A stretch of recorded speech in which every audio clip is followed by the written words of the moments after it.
आज के इस शो के मेहमान अजीज़ अकरम खान साहब हमारे साथ मौजूद है। ये हमारे चैनल की भी खुशनसीबी है और हमारे शहर मालेगांव की भी खुशनसीबी है कि ऐसे कलाकार, एक आर्टिस्ट, एक एक्टर, एक डायरेक्टर, एक राइटर आज हमारे इस स्टेज पर मौजूद है। ये मेरे लिए बड़ी फ़ख्र की बात है और खुशी की बात है। अकरम साहब, जब वो वक्त था इतने ख़ास इंस्ट्रूमेंट आपके पास नहीं थे, जिस तरह के कैमरास आपको चाहिए थे वो भी नहीं था, लेकिन फिर भी आपने मालेगांव के नाम पर बहुत सी फिल्म बनाई जी। और अभी एक यूट्यूब का दौर है, तो आपको क्या लगता है तब कितना फ़र्क था और अभी कितना फ़र्क है काम करने में? उस वक्त कैसा था कि टेक्निकली हम लोग मतलब बहुत पीछे थे। कैमरा वगैरह भी इतना अच्छा नहीं था, ना तो एडिटिंग के कोई सॉफ्टवेयर्स थे, ना कंप्यूटर के बारे में कुछ पता था। लेकिन हम लोग VHS पे शूट किया करते थे और VCR टू VCR एडिट किया करते थे उस पीरियड में। और फिर धीरे धीरे जो दौर बदलता गया, थोड़ा सा उसमें टेक्निकली मतलब काफ़ी इम्प्रूवमेंट आया। फिर कैमरे वगैरह सस्ते होने लगे, छोटी छोटी कॉम्पैक्ट कैमरे आ गए, तो हमने हैंडी कैम वगैरह कैमरे पे भी फिर शूट किया। और होते होते आज टेक्निकली मतलब माशाल्लाह इतना अच्छा इम्प्रूवमेंट आ गया हमारी क्वालिटी से लेकर हमारे मतलब टेक्निकल वर्क में भी, कि आज मतलब अच्छे लेवल पे हम लोग काम कर रहे हैं। तो वो दौर में जो भी था, लेकिन उस वक्त तो एक पैशन, एक जुनून था जो हमसे वो करवा लेता था इतने कम सहूलतों में भी। और आज तो सारी सहूलतें हमको बआसानी दस्तयाब हैं, तो उसमें और हम लोग अच्छे तरीके से अपने टैलेंट को दुनिया के सामने पेश कर रहे हैं। और आज थोड़ा सा इजी लगता है, मतलब पहले की बनिस्बत अब काफ़ी आसान हो गया है काम करना। ये जो स्टूडियो नज़र आ रहा है जी, ये तभी का है, उस वक्त का है? हाँ, जब से है ये बात तो बड़ी अच्छी है कि आज आप एक कामयाब शख्स होने के बाद भी इस पुरानी चीज़ को भूले नहीं हैं। डेफिनेटली ये बेस है हमारा और ये बुनियाद है हमारी। जहाँ से हमने अपने सफ़र की शुरुआत की थी, वो उसको यही बोलेंगे कि यहीं से हमारा सफ़र शुरू हुआ था, इसी रूम से। आज इसी रूम से होते हुए आज पूरे वर्ल्ड लेवल पे हमारे आर्टिस्ट और हम लोगों का एक नाम हुआ यूट्यूब के ज़रिए से। तो ये बड़ी खुशी होती है कि जब किसी चीज़ में आपको एक इंटरेस्ट होता है करने में, और वही चीज़ के ज़रिए से जब आपको पैसा भी मिलने लगता है, तो वो काम करने का फिर मज़ा ही कुछ और होता है। वरना जिस वक्त हम लोग शुरुआत में किया करते थे, हमको नुकसान ही उठाना पड़ता था हर काम में, खर्च बहुत हो जाता था, रिटर्न हमको कुछ मिल नहीं पाता था। जैसे हम लोग स्टेज पे ड्रामे वगैरह भी किया करते थे, तो यहाँ पर आज तक हमारे शहर की बदनसीबी है कि अभी तक कोई अच्छा ऑडिटोरियम यहाँ नहीं बन सका। वरना कलाकारों का शहर है हमारा शहर, और बड़े बड़े कलाकार, शायर और अच्छे अच्छे लोग हैं यहाँ पे, उसके बावजूद भी एक ऑडिटोरियम के लिए हम लोग तरस रहे हैं। तो उस वक्त भी हम लोग स्टेज प्ले किया करते थे, स्कूल के ग्राउंड पे स्टेज बनाकर उस तरह से ड्रामे वगैरह प्ले किया करते थे। उसमें भी हमेशा नुकसान ही उठाना पड़ता था, घर वालों की बातें भी सुनो, गालियाँ सुनो, मगर बस था जुनून, करना है, करते रहते थे। फिर फिल्में शुरू हुई बनना, तो उसमें भी बस ऐसे ही था कि बस गधा हमाली ही करते थे, लेकिन एक था शौक़, पैशन कि यार करेंगे, कुछ करके बताना है, करना है, करते रहते थे। कितनी फिल्में बनाई है आपने? नाम के साथ बताइए ज़रा। मैं तो शायद नहीं बता पाऊँगा, क्योंकि बहुत सारा काम मैंने किया है। हिट फिल्मों में तो मालेगांव का रुद्रा जो थी, हमारी जो फिल्म थी, वो मैं समझता हूँ मेरा सबसे अच्छा वर्क है अभी तक का, रुद्रा जो मैंने वो बनाई थी। और वो हम लोगों ने बिल्कुल साउथ स्टाइल में बनाई थी, साउथ स्टाइल की जिस तरह की फिल्में चलती हैं, फुल एक्शन, और बहुत अच्छी थ्रिलर, एक्शन, सस्पेंस थी वो फिल्म। तो मैं समझता हूँ कि मेरा सबसे अच्छा वर्क अभी तक वही है। और उसके बाद जब यूट्यूब का दौर आया, तो फिर मैंने अपने खानदेश फन चैनल से एक सीरीज़ शुरू की थी, खानदेश का दादा मुंबई की राधा। वो सीरीज़ ने मतलब छोटू को भी स्टार बना दिया, और मेरी ज़िंदगी का एक मतलब एक परफेक्ट मुझे मंजिल तक उस शो छोटू दादा शफीक साहब एक बेहतरीन कैरेक्टर है। तो आपको ऐसा क्यों लगा था कि मुझे इस बंदे पर काम करना चाहिए, कि मतलब ये इसमें एक टैलेंट है, मैं इसको अगर अच्छे से तराशूंगा, इस पर काम करूंगा, तो ये कहीं ना कहीं सक्सेस का जरिया है? एक्चुअल में कैसा था कि शुरू में शफीक किया करता था बहुत सारे लोगों के साथ में काम, यूट्यूब चैनल के लिए, या जब CD का दौर था उस वक्त भी करता था वो। तो मैंने कभी उसके साथ कोई वर्क किया नहीं था। और एक बार चिंटू में भी आया था, मुझे याद भी नहीं, मतलब मैं भूल गया था। तो एक बार ऐसे ही कुछ हुआ, तो मुझे नंदुरबार से अपने एक पार्टी के प्रचार का कुछ काम मिला, इलेक्शन का। तो उसमें जो बंदा था वहाँ का, उसने ये बोला कि भाई हम लोग खानदेशी ज़बान में आप कुछ हमारे प्रचार की वीडियो बना कर दो, और खानदेशी ही ज़बान में चाहिए। तो वो बंदा जो था वो 40 साल से कंटिन्यू चुन के आ रहा था वहाँ से, कंटिन्यू। और कांग्रेस पार्टी से थे वो। नंदू भैया नाम था उनका, शायद उनको नंदू भैया, वो चंदू भैया शायद बोलते हैं उनको। तो उन्होंने बोला तो मतलब ठीक है। अब मैं जब उनसे मीटिंग करके वापस आ रहा था तो जहन में चल रहा था कि यार क्या ऐसा डिफरेंट कुछ बनाया जाए। तो उनसे बहुत सारी बातें भी मैंने की थी कि भाई यहाँ का माहौल कैसा है, आपके ताल्लुक़ से लोग क्या सोचते हैं, अपोजिशन में कौन है, क्या है, क्योंकि मुझे कॉन्सेप्ट तैयार करना था उनके लिए। तो उन्होंने बताया कि सामने वाली जो पार्टी है, जो हमारे अपोजिशन में खड़े होते हैं, वो लोग बड़े बड़े वादे करते हैं लोगों से, ऐसा करते वैसा करते, ये है वो है। तो वो सब सोचा दिमाग में। तो मेरे दिमाग में ये आया कि मैं अपोजिशन में चंदू भैया के छोटू को बताऊंगा कि ये भी इलेक्शन में खड़ा हो गया और ये बड़े बड़े लोगों से वादे कर रहा है। तो मैंने उसके कैरेक्टर को लेके उनको कुछ वीडियोस मैंने बना के दिए थे 4-5। तो वीडियो चले, उन लोगों ने चलाया, फिर इलेक्शन हुआ, वो जीत भी गए।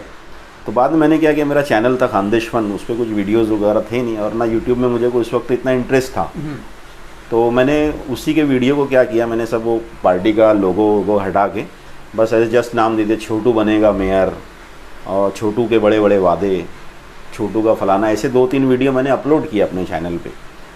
वो मेरा वीडियो का अपलोड करना और उसको एक पिक मिलना वहाँ से, तो मैं खुद शौक था कि यार ये कैसे इतना मतलब रिस्पांस कैसे मिल सकता है। मैं तो एकदम कॉमन सी आम सी चीज़ बनाया था, लेकिन पता चला कि लोग उसको पसंद करने लगे, छोटू को, यार ये कैरेक्टर को डिफरेंट है, हट के।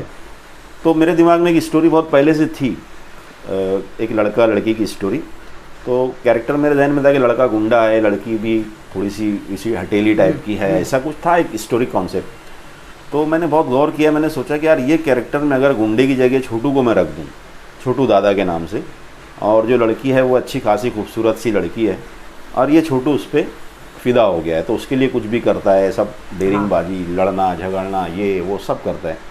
तो मैं बोला एक ट्रायल बेस पर कुछ बनाते हैं। तो मैंने फर्स्ट एपिसोड मेरा खानदेश का दादा मुंबई की राधा का वो वीडियो जब अपलोड किया मैंने, तो वो इतनी तेज़ी से आगे मतलब उसके व्यूज़ बढ़े कि मैं खुद हैरान था। और मेरे सब्सक्राइबर्स मैं देखता था रोज़ 15,000 20,000 सब्सक्राइबर डेली मेरे बढ़ते थे। तो और वो लोग उसके कैरेक्टर को भी पसंद करने लगे। तो धीरे धीरे होते होते वो सीरीज़ इतनी मकबूल हुई मेरी कि वहीं से उसका नाम छोटू दादा पड़ गया, उसी सीरीज़ की वजह से। और माशाल्लाह ने इतना अच्छा रिस्पांस था उसका कि मैंने उसके 72 एपिसोड बनाए फर्स्ट सीज़न के। फिर बाद में उनकी शादी करवा दिया। अब शादी करवा दिया, वहाँ से थोड़ा सा लोगों का मतलब मेरे व्यूअर्स का ग्राफ डाउन हो गया कि यार शादी नहीं करना चाहिए था, लोगों का ज़्यादा बोलना ये था कि भाई शादी अभी आगे चाहते थे कि और कुछ ट्विस्ट आते रहे उसमें। बट ठीक है, फिर उसके बाद मैंने सेकंड सीज़न शुरू किया उसका, और सेकंड सीज़न के 22 एपिसोड मैंने किया था। उसके बाद लॉकडाउन वगैरह लग गया तो अभी तक हम लोग वो दोबारा शुरू नहीं कर पाए। लेकिन इतना है कि वो सीरीज़ की वजह से मुझे वो सब कुछ हासिल हुआ जो मैं चाहता था अपनी ज़िंदगी में, एक नाम, शोहरत, पैसा। तो मैंने जो मुझे अब लगता है कि मैंने जो 35 साल मैंने मेहनत की है, स्ट्रगल किया है, उसका सिला कहीं ना कहीं जाके ऊपर वाले ने मुझे दिया है। और आज छोटू का तो आप लोग जानते ही हो कि आज उसका कितना क्रेज़ है, कितना अच्छा मार्केट बना हुआ है उसका।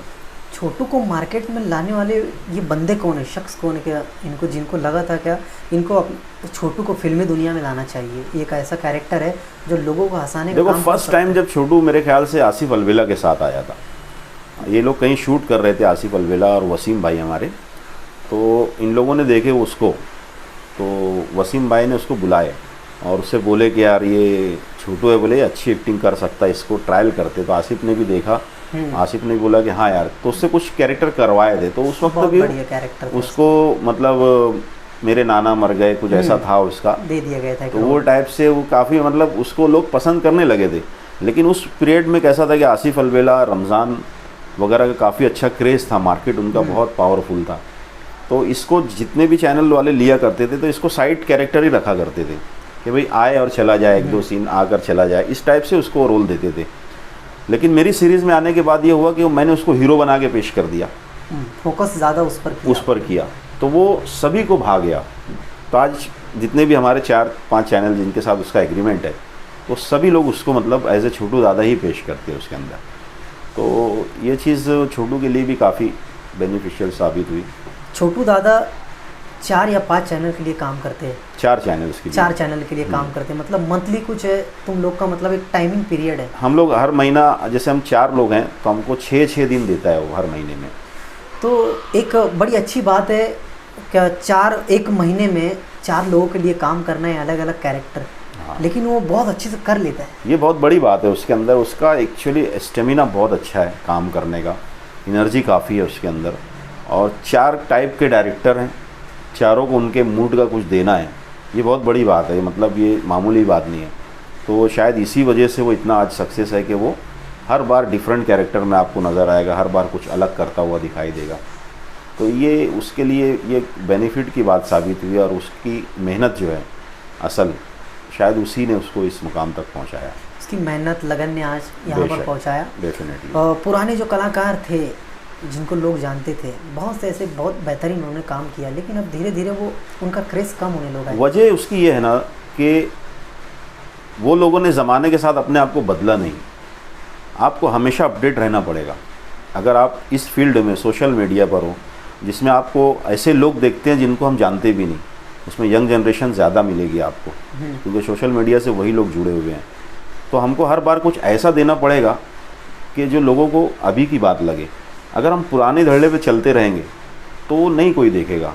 तो हमको अपने स्टाइल बदलना होगा, अपना पैटर्न बदलना होगा, अपना कंटेंट का फॉर्मेट बदलना होगा, जब भी कहीं जाके लोग इम्प्रेस होंगे आपसे। इनको घमंड गुरूर भी ज़्यादा चढ़ गया था इस, जब जैसे जैसे इनको हाँ, कामयाबी मिलते लगी तो बेशक होता है, एक एटीट्यूड और घमंड भी आने लग गया था। बिल्कुल ऐसा होता है, बहुत सारे लोगों के साथ होता है। लेकिन फिर बाद में वही होता है। देखिए, हर एक उरूज का ज़वाल होता है। तो जब ज़वाल का वक्त आता है तो फिर हम पछताते हैं कि यार काश मैं अपने आप को संभाल लिया होता। लेकिन जो शुरू से अगर ज़मीन पर आप रहोगे और कितनी भी ऊंचाई पर चले जाओ, आपके पैर ज़मीन पर रहना ज़रूरी है। वो ज़मीन पर रहोगे तो ही आप सक्सेस को आगे तक लेकर जा सकोगे कामयाबी से। वरना बहुत से आए और चले भी गए, बहुत सुपर हिट हुए, ऐसा कि ऐसा लगता था कि इनको कोई तोड़ नहीं सकता, इनको कोई हटा नहीं सकता। लेकिन वो खुद अपने हाथों से अपने पैर पे कुल्हाड़ी मारकर वो आज कहाँ चले गए, ढूंढना पड़ता है उनको। छोटू दादा चाहे तो बॉलीवुड में ट्राई कर सकते हैं, उनको बहुत सारे ऑफर आ भी चुके होंगे, लेकिन उन्होंने आप चारों को छोड़ा नहीं छोड़ा। ये बहुत बढ़िया बात है। बड़ी बात है, सही बात है। तो इसको लेकर आप अपनी क्या बात रखेंगे? उसका एक्चुअल में मेन चीज़ क्या है शफीक की ना, कि वो बहुत शाय पर्सन है। मतलब बहुत कम बोलना, बहुत शर्मीले टाइप का है वो हम लोगों के साथ एकदम फ्रीली कर लेता है। कैमरे के सामने आप उससे कुछ भी करवा लो, बट ऐसे आप उससे 10 सवाल पूछोगे तो एक ही जवाब देगा वो। मतलब उसका एक अलग ही मतलब है अंदाज़। शायद यही वजह से वो खुद भी जाना नहीं चाहता बाहर, कि यार वहाँ सब नए लोग रहेंगे, मुझे समझेगा नहीं, मतलब मेरे मिजाज के लोग नहीं, मेरे अपने नहीं, तो वो थोड़ा सा कंफ्यूज हो जाएगा। इस वजह से भी शायद वो नहीं जाता है। वरना उसको ऑफ़र्स वगैरह भी आते भी होंगे, लेकिन वो कभी उसने खुद से जाने की कोशिश नहीं की। तो वो कैसा फील करता है अभी जो इस मकाम पे जब वो आया है यहाँ पर? बहुत ज़्यादा, मतलब वो तो आज लकी पर्सन है भाई। वो आज बच्चा उसका फ़ैन है। अगर कहीं पर रोड पर निकल जाए तो भीड़ जमा हो जाती है उसको देखने के लिए। तो हम लोग डर के हमारे कहीं लेके भी नहीं जाते उसको, क्योंकि उसको संभालना फिर हमारे लिए बड़ा मसला हो जाता है। वो बड़ी बात है, मतलब एक टेंशन की बात है, एक हाँ, तनाव की बात बहुत है। ज़्यादा। कुछ हादसे भी हो सकते हैं। बिल्कुल, कुछ भी, यानी भीड़ भाड़ में कोई क्या कर दे, कुछ मार दे, कुछ कर दे, उठा ले, या पाँव दब जाए, कुछ हो जाए। उतना छोटा सा उसको संभालना बड़ा मुश्किल होता है। तो वो खुद भी एहतियात करता है, बल्कि उसको इतने प्रोग्राम्स के ऑफ़र आते हैं, बट वो नहीं लेता है। वो बोलता है सर मैं जाके क्या बोलूँ, मैं कुछ बोल ही नहीं पाऊँगा स्टेज पे, तो क्या मतलब मेरे को अपनी इंसल्ट फील होगी, इसलिए मैं कहीं जाता नहीं। वो वजह से कोई प्रोग्राम भी नहीं करता है। वो बहुत सारे शादी के प्रोग्राम बोलो, ओपनिंग के, इसके उसके बहुत सारी ऑफ़र आती है उसको, वो नहीं जाता है कहीं भी।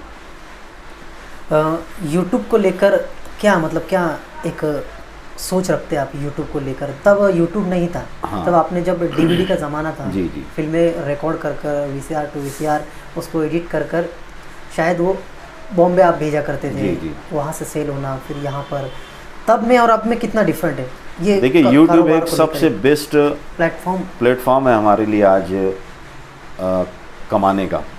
सबसे बेस्ट प्लेटफॉर्म है। जैसे अगर फॉर एग्ज़ाम्पल ये मेरी सीरीज़ थी जो खानदेश का दादा मुंबई की राधा, अगर मैं इसे किसी टीवी चैनल पे अप्लाई करता, कहीं जाके पेश करता, तो वहाँ पर बड़े लंबे प्रोसेसर उनके, ये नहीं चलेगा, वो नहीं चलेगा, ये काटो, वो करो, ये ऐसा रखो, जैसा हम बोल रहे वैसा करो, ये है।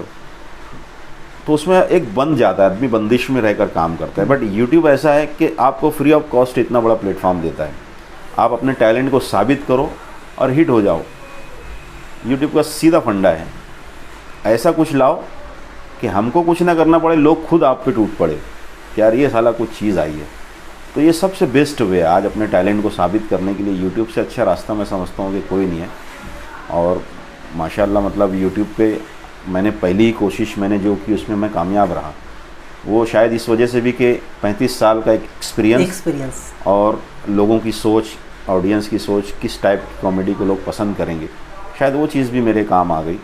और वो चीज़ के ज़रिए से आज अल्लाह ताला ने मेरी 35 साल की मेहनतों का सिला मुझे यूट्यूब की शक्ल में दिया है।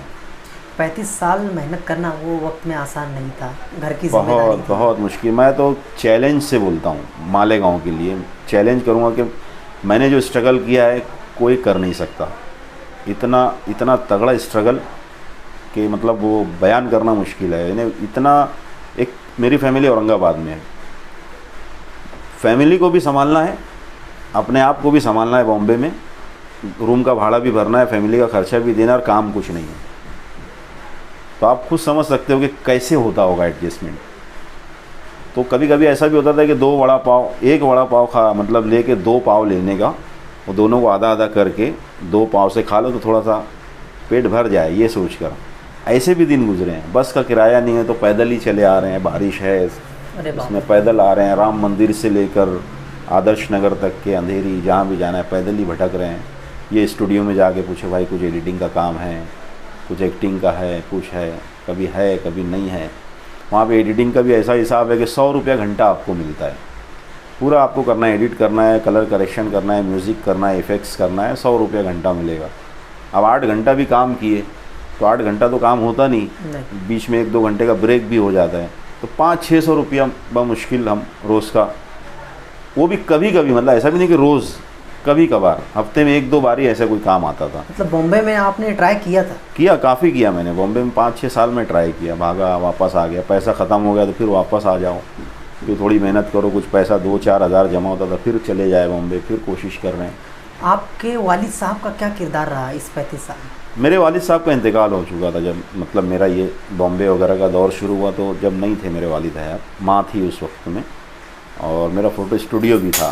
फिर थक हार के मैंने अपना स्टूडियो चालू कर दिया, वो भी धीरे धीरे मतलब कुछ इतना सक्सेसफुल नहीं हो पा रहा था उसमें, बट मेरे दिमाग में एक धुन सवार थी कि यार कुछ करना है, बड़ा काम करना है, बॉम्बे जाना है, इंडस्ट्री में कुछ करना है। बहुत कोशिश किया। सुपरमैन के बाद से हम लोगों से बहुत सारे लोग फिल्म इंडस्ट्री के टकराए, ज़ोया अख्तर जी हैं, फरहान अख्तर है, अनुराग कश्यप हैं, और आपको बोलूँ बहुत सारे मतलब बड़े डायरेक्टर, प्रोड्यूसर्स वगैरह सब टकराए हमसे, बहुत अप्रिशिएट किया हमारे काम को। आमिर खान खुद हमको 1.5 घंटा हमारे साथ उसने हमको दिया था उसके घर पर, जब मालेगांव का सुपरमैन PVR में रिलीज़ हुई थी उसकी डॉक्यूमेंट्री, उस वक्त आमिर खान ने भी हमें इनवाइट किया था चाय पर, हम लोग 1.5 घंटा उसके साथ में थे। बट उधर से हमको कुछ मिला नहीं, सिर्फ वाहवाही मिली, मतलब सब ने तारीफ़ें की, बहुत अच्छा ये है वो, बट काम किसी ने नहीं दिया। तो तारीफ़ों से तो पेट भरता नहीं है, उसके लिए तो कुछ ना कुछ करना ज़रूरी था। तो फिर भी मैं बहुत कोशिश किया, अनुराग सर के ऑफ़िस में चक्कर मारे, काफ़ी भटका कि शायद उधर से कुछ मिल जाए, उनके कैंपस में शामिल हो जाऊं। बट आज का जो इंडस्ट्री का दौर है, सब लॉबी चलती है, जो बड़ा डायरेक्टर है उसके अपने ही लोग उसके आसपास उसको घेरे रहते हैं, नए को एंटर ही नहीं होने देते वो लोग, तो उसमें अच्छे अच्छे टैलेंट ज़ाय हो जाते हैं। लेकिन यूट्यूब के आने से, टिकटॉक के आने से कहीं ना कहीं ये टैलेंट लोगों का बाहर आ रहा है, उनको एक फ्री ऑफ कॉस्ट का प्लेटफॉर्म मिला है, वो अपना खुद टैलेंट पेश कर रहे हैं, लोग उन्हें ढूंढ रहे हैं। बेशक ये हो रहा है।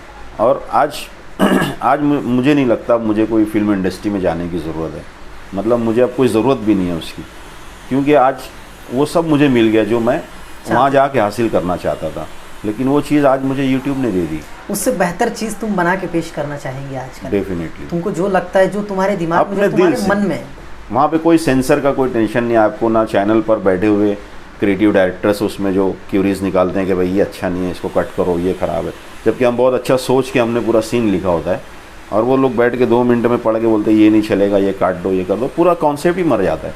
फिर आदमी वो जो चाहता है दिल से करना वो कर नहीं पाता। लेकिन यूट्यूब में वो चीज़ नहीं है, यहाँ पे आपको जो अच्छा लग रहा है आप बनाओ। तो हम लोग कोशिश ये करते हैं हमारे कंटेंट आप कोई भी उठा के देख लीजिए, कोई भी वीडियो आप देख, एकदम फेमिलियर होगा, जो आप बड़े बच्चे बूढ़ों के साथ फैमिली के साथ बैठ के आप घर पे देख सकते हैं। कोई वल्गरिटी नहीं, कोई अनाप शनाप डायलॉग्स नहीं उसके अंदर, सब कुछ एकदम साफ़ सुथरा, क्लीन और भरपूर इंजॉयमेंट एंटरटेनमेंट होता है लोगों को। आपके चैनल की एक ख़ास बात ये भी नज़र आई, जो जब आप शूट पे थे मैंने ऑब्जर्व किया, मैं देखा कि आप ना बाहर के एक्टर को लाने की ज़रूरत नहीं पड़ती आपको। ऐसे बहुत से चैनल हैं मालेगांव में जो बाहर के एक्टर को लाके काम करा रहे, लेकिन आप यहाँ के लोगों को मौका दे रहे हैं, ये बड़ी अच्छी बात है। और वो होना भी चाहिए ना, हमारे शहर का टैलेंट है तो वही दुनिया को दिखना चाहिए। वरना बाहर के तो मतलब अगर आर्टिस्ट हम लाना चाहें तो बहुत सारे लोग आ जाएंगे, फ्री ऑफ कॉस्ट आ जाएंगे। वो लोग तो हमको फ़ोन करते हैं कि सर हमको एक मौका दो, हमको चांस दो। कितनी फीमेल आर्टिस्ट हैं वो भी मतलब चाहते हैं कि बड़े चैनल पे हमें मौका मिले, बट हम लोग कोशिश करते हैं कि अपने शहर के ही टैलेंट को ज़्यादा से ज़्यादा हाईलाइट किया जाए। और आप ये भी देखो कि मेरा चैनल है उसमें आपको मेरे यूनिट में हर कास्ट के लोग मिलेंगे। देखो उसमें मैंने ये नहीं कि सिर्फ मुस्लिम सी हो, मेरे बहुत सारे मतलब गैर मुस्लिम मेरे यूनिट में है। मेरा एडिटर जो है तेजस, और प्रोडक्शन संभालने वाला अजय है, और अपने मेकिंग वीडियो बनाने वाला गणेश है। ऐसे बहुत है, नितिन मेरा मेन कैमरामैन नितिन भावसार है। तो ऐसे मेरे पूरा यूनिट में आपको एक चीज़ ये भी मिलेगी कि हमने उसमें कोई ये सब चीज़ नहीं रखी है, भेदभाव जिसको बोलते हैं। कलाकार है तो जो अच्छा है उसको आप लो, चाहे वो किसी भी कास्ट से हो, किसी भी धर्म से हो, उससे कोई फ़र्क नहीं पड़ता। और एक ये बड़ी बात अच्छी है कि आप चाहे तो डायरेक्ट भी कर सकते हैं, एडिट भी कर सकते हैं, हर तरह का काम आप कर सकते हैं, क्योंकि आपका एक्सपीरियंस बहुत बढ़िया रहा है। लेकिन सबकी रोज़ी भी चले, आपने ये भी सोचा? डेफिनेटली, बिल्कुल। आज मेरे साथ में करीब 7 लोग जुड़े हुए हैं जिनकी मंथली पेमेंट मैं देता हूँ, जबकि वो काम सिर्फ 6 दिन ही करते हैं, लेकिन पेमेंट उनको मंथली मैं दे देता हूँ। मुझे पता है, मैंने वो दिन झेले हैं, मुझे पता है कि मजबूरी परेशानी क्या होती है, घर के अखराजात हैं, खर्च है ही है। तो ठीक है, इस बहाने उनकी शायद दुआई मुझे मिल जाती होगी, या उनकी दुआओं की बदौलत ही शायद मैं आज अपने मुकाम लेकिन पे कहीं ना कहीं यही लोग आपके लिए बहुत अच्छे साबित हो गए, आने वाले वक्त में बहुत अच्छे साबित हो गए। देखिए, हर एक का एक तो ज़िंदगी का उसूल है, गिव एंड टेक। हर अमल का एक रद्द-ए-अमल होता है। आप गेंद को जितनी तेज़ी से दीवार पर मारोगे उतनी तेज़ी से आपकी तरफ वापस आएगी। तो मैं वही चीज़ को मानता हूँ। और मैं अगर मुझे नहीं, मतलब अल्लाह माफ़ करे, मैं कभी ऐसा नहीं सोचता हूँ कि मैं किसी का बहुत भला कर रहा हूँ। मैं ये सोच के करता हूँ कि वो देख रहा है, उसके लिए कर रहा हूँ, मैं तेरे लिए नहीं कर रहा हूँ, उसके लिए कर रहा हूँ, तो उसका सिला वही देगा। तो मैं उम्मीद हमेशा अल्लाह से रखता हूँ, बाकी तो। और एक बड़ी अच्छी बात है, जब आपका शूट मालेगांव से 1-2 किलोमीटर आगे चलता है तो जो छोटू दादा के फैंस हैं वो वहाँ पर आते हैं, तो आप उनको मौका देते हो उसके पास जाने का, हाँ, निकाल लो फोटो खिंचाने का। मैं बहुत सी ऐसी चीज़ें देखता हूँ, मैंने बहुत घूमा हूँ इस इंडस्ट्री को लेकर, बहुत स्टडी की है, उसके पास भी भटकने नहीं देते दूसरे लोग, बिल्कुल धुतकारते हैं। लेकिन मैं सोचता हूँ कि यार वो फ़ैन है, उन्हीं की वजह से वो भी है, और उन्हीं फैंस की वजह से हम भी हैं। तो उनको बिल्कुल मतलब गुस्सा उनसे करना या उनको झिड़कना या उनको भगाना, वो मुझे बिल्कुल पसंद नहीं है। भले मैं शूटिंग आधा घंटा 1 घंटा मैं रोक दूंगा, चलो भाई निकाल लो फोटो, हो गया, चलो खुदा हाफिज़, गुड बाय, बाय बाय। वो तो कम से कम खुश हो गए कि नहीं यार हमने फ़ोटो निकाल लिए छोटू के साथ, और अकरम भाई ने हमको कुछ बोला नहीं है। तो वो एक चीज़ होती है, बस उनकी खुशी है उसमें, तो ठीक है ना, कुछ देर के लिए हमारा क्या नुकसान हो जा रहा है बहुत बड़ा। तो वो फ़ोटो निकाल लेते हैं, मैं बिल्कुल लेने वहाँ पे वो नहीं करता हूँ कि यार चिल्लम चाट के यार क्यों निकाल रहे, काम रुक रहा है हमारा, ऐसा वैसा, निकाल लो भाई, चलो ठीक है। नहीं, ये बड़ी अच्छी बात है कि आपको उनको मौका देना चाहिए। नहीं, फैंस के लिए तो हमेशा मतलब मैं तो, जैसे भी कभी बाबू लोचा का मैं कैरेक्टर करता हूँ, बास टाइम मुझे भी लोग मिलते हैं, भाई फ़ोटो, अरे आना भाई, कोई बात नहीं, चलो मैं निकाल लेता हूँ। अपन बहुत बड़े स्टार नहीं, लेकिन वो मोहब्बत से बोला ना, यही हमारे लिए सबसे बड़ी बात है कि वो उसकी मोहब्बत है, इसलिए हमारे साथ फ़ोटो निकालने के लिए बोल रहा है। वरना तो लोगों की फिल्म इंडस्ट्री मैंने देखा उम्रें ख़त्म हो गई ये चीज़ हासिल करने के लिए, लोग उनको पहचाने, उनके साथ फ़ोटो निकाले, उनका ऑटोग्राफ, पैसा खर्चा करते लोग, पैसा खर्च करते, लेकिन नहीं, बेचारे कुछ नहीं कर पाए। तो आज अल्लाह ताला ने अगर हमें घर बैठे ये चीज़ें दी है, तो जिनकी वजह से हमें मिल रही है, तो उनका ध्यान रखना बहुत ज़रूरी है। बॉलीवुड का कोई एक्टर है जिससे आप इंस्पायर होते हैं, आपको लगा कि ये एक बढ़िया किरदार है, इनको लेकर उनकी डायलॉग, उनका एक तरीका काम करने का? देखिए, मैं डायरेक्शन में सबसे पहले महेश भट्ट साहब को अपना गुरु मानता हूँ। गायबाना ही बोल सकते हैं। महेश भट्ट मेरे गुरु हैं, उसके बाद मैं इम्तियाज़ अली को बहुत लाइक करता हूँ, फिर उसके अलावा अनुराग कश्यप। ये 2-3 डायरेक्टर्स हैं जो मेरे को मतलब दिल से पसंद है कि उनका अंदाज़ काम करने का, उनका स्टाइल, वो चीज़ है। और उसके अलावा अदाकारों में तो है बहुत सारे, बट इरफान खान को मैं सबसे ज़्यादा पसंद करता था। बहुत बढ़िया एक्टर है। लेकिन उनका मतलब बहुत जल्दी चले गए, मतलब छोड़ के देखा जाता। अभी बहुत कुछ उनसे मिलना था हमें, लेकिन वो बहुत जल्दी।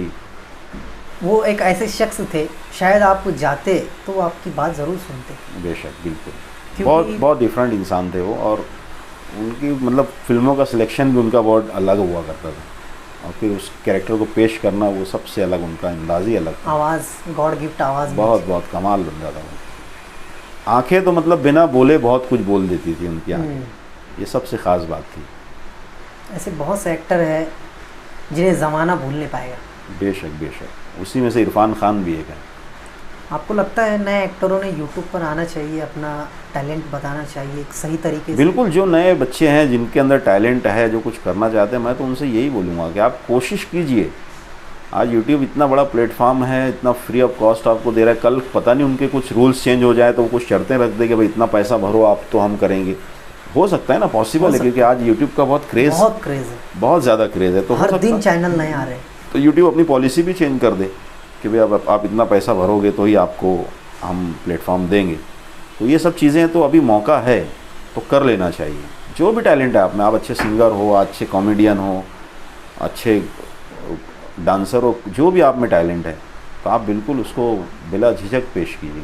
सर एक लास्ट क्वेश्चन, आप अपने चैनल को लेकर कुछ बताना चाहेंगे हमारे दर्शकों को? आपके चैनल को लेकर मैं तो हमारे सारे चाहने वालों से और सारी भाइयों बहनों से मैं एक ही गुजारिश करूंगा कि हमारा चैनल खानदेश फ़न, खानदेश जोन, मेकिंग टेकिंग और चिल्लर, ये हमारे 4 चैनल हैं जो उस पर हम लोग वीडियो अपलोड करते रहते हैं। तो आप लोग हमारे चारों चैनल को उसी तरह से प्यार दीजिए जैसा कि आप हमारे खानदेश फ़न या खानदेश जोन को देते हैं, और हमारे चैनल को सब्सक्राइब कीजिए। कमेंट करके हमें बताइए कि हमारे वीडियोस कैसे लगते हैं आपको, और कोई अच्छा कॉन्सेप्ट आपके भी जहन में आता है तो आप हमें बताइए, हम उस पर भी वर्क करने की कोशिश करेंगे। और ज़िंदगी में कभी भी हिम्मत मत हारिए, हमेशा मंजिल पे नज़र रखिए और मेहनत कीजिए, इंशाअल्लाह मंजिल ज़रूर मिलेगी। चलो, बहुत बहुत शुक्रिया सर आपका। चलिए, शुक्रिया।